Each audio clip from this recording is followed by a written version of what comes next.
Mangutana sa ako sa inyo, nagtubo ba ikaw? Kumusta naman? Mature ba ka in the faith? Or bata pa ka in the faith? Makita ba ni mong kagulingon nga dako na ka spiritually or gamay pa kay ka spiritually? Dili mayo mga igsoon nga magpabiling kitang gamay spiritually. Child pagyapon in Christ.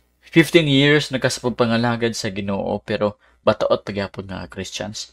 Di gyapon ka kabalo magampo, di gyapon ka kabalo mag-lead sa singing, sa prayer, sa worship sa simbahan. Ang imong trabaho sige lang kagpungko. Dili maayo, dapat magtubo ka, dapat magamit na ka sa Ginoo more nga naman dugay na kaayo ka. 15 years, 10 years. Pagtubo na. Ay pagsulti nga unya na pastor pagtigulan ako. No, kadagan ang panahon. Wala ka bantay, 40 naman na imong edad. 30 naman na imong edad di ay. Nya ang imuhang Christian life bata pagyapon kaayo. Now, paano magtubo? Now, dapat na kay ilay aside. Unsa imong ilay aside? Malice. All malice.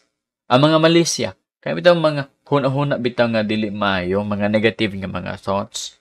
Ayaw na ka na huna-huna pa, mga malisya. Ilay aside na ka ng mga butanga. Ang sa paglain, deceit. All deceit. Tangtanga ka ng mga deceit ka ng pagkalimbungan. Ang Kristohanon dili maayo mang limbong. Mga Kristohanon pag nagan hinabang mo abot, unsa may imong trabaho? Wala ko'y trabaho. Unsa may imong